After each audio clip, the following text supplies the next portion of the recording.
Pessoal, dando continuidade aqui então, página 148. Cadeias alimentares em desequilíbrio.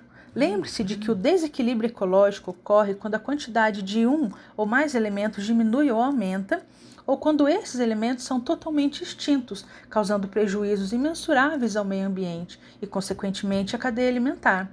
Quais são as causas de um desequilíbrio na cadeia alimentar? A ação do homem é a principal causa do desequilíbrio ecológico na atualidade. Entre essas ações, podemos citar o desmatamento, a caça e a pesca sem fiscalização, os acidentes ambientais, além da construção de cidades e estradas em áreas de matas e florestas. O desequilíbrio ecológico também pode ocorrer devido a catástrofes naturais, como terremotos, furacões, tsunamis, vulcões ou enchentes. Entenda como isso pode acontecer. Caso um fator modifique um elo de uma cadeia alimentar, toda a cadeia sofrerá com esta ação. Por exemplo, caso o número de gafanhotos fosse subtraído, fosse tirado em uma grande quantidade, provavelmente um aumento da vegetação e a queda do número de sapos que se alimentam de gafanhotos. Apesar de as cobras estarem distantes dos gafanhotos na cadeia alimentar, elas também seriam afetadas, pois se alimentam de sapos. Assim, o que acontece a um elo da cadeia alimentar afeta todas as espécies que fazem parte dela. Segundo exemplo, homens começam a caçar cobras em determinada área ecologicamente equilibrada.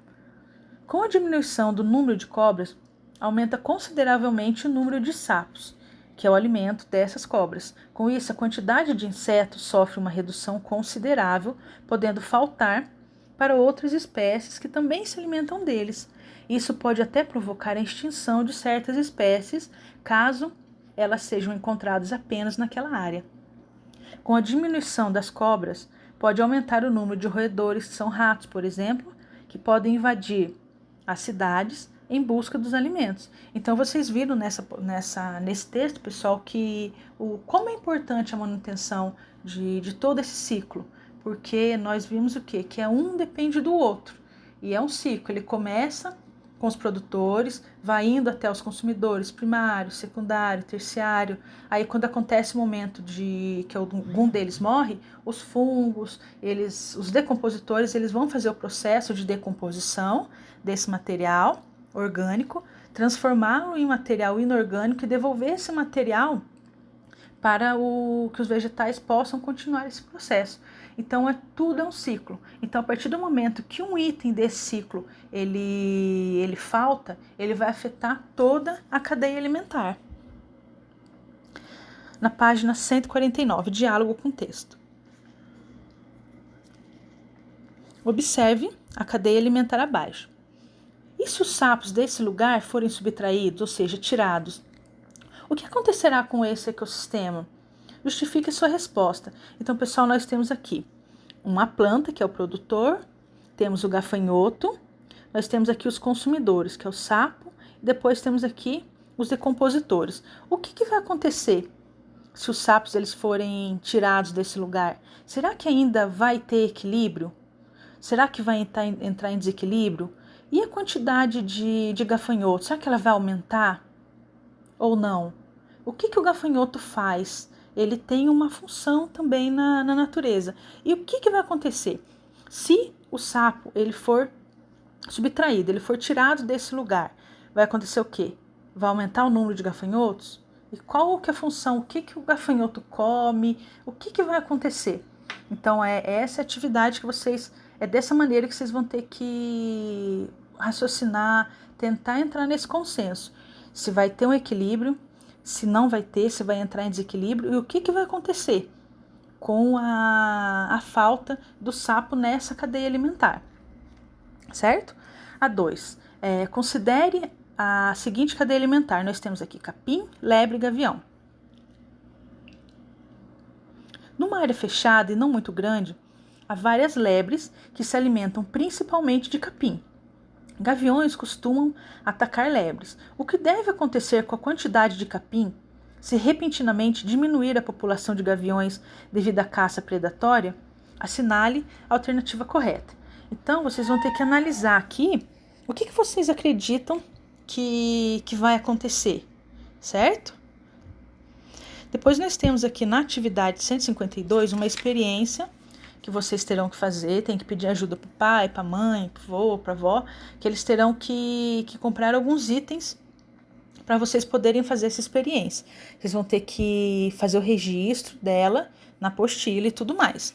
Então, a experiência começa aí na página 152, certo?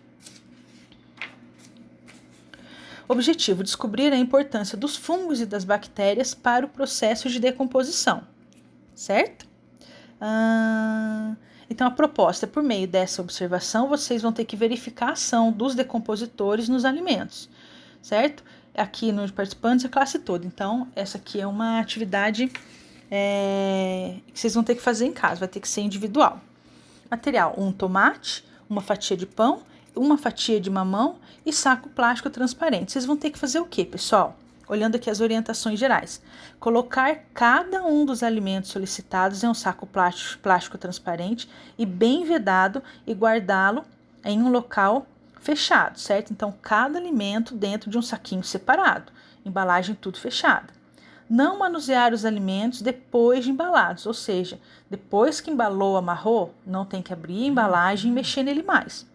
Fazer observação diariamente durante 5 dias e anotar as transformações ocorridas em cada alimento. Vocês terão que fazer nessa ficha que tem aqui na página 153. Tem que analisar esses alimentos durante 5 dias. Importante: os alunos e todos os demais participantes não devem abrir os conteúdos embalados, evitando o problema de alergia ou inalação de micro-organismos. Por quê? Vocês vão ver como é que vai ficar. Eu não vou contar para vocês, vocês devem imaginar como vai ficar, mas vocês têm que evitar, porque esse alimento vai ficar o quê? Vai ficar bom, vai começar a estragar, como é que vai ficar? Então, vocês não podem abrir essas embalagens. Lembrando que durante esses 5 dias, vocês terão que fazer esse registro diário, certo? Então, primeiro dia da atividade, aconteceu isso, então, aconteceu aquilo. Então, vocês vão ter que fazer essa análise durante esses 5 dias. E responder as questões. Como ficaram os alimentos depois da observação concluída? Por que isso aconteceu? Certo? Esse processo é importante para manter o ciclo da cadeia alimentar? Justifique sua resposta. Então, essa é uma resposta pessoal. Não deixe de fazer atividade, pessoal. São 5 dias. Então, nossas aulas são segunda e terça. Então, na semana que vem, na nossa próxima aula, eu vou pedir essa tarefa, certo? Então, a nossa aula de ciências é essa por hoje.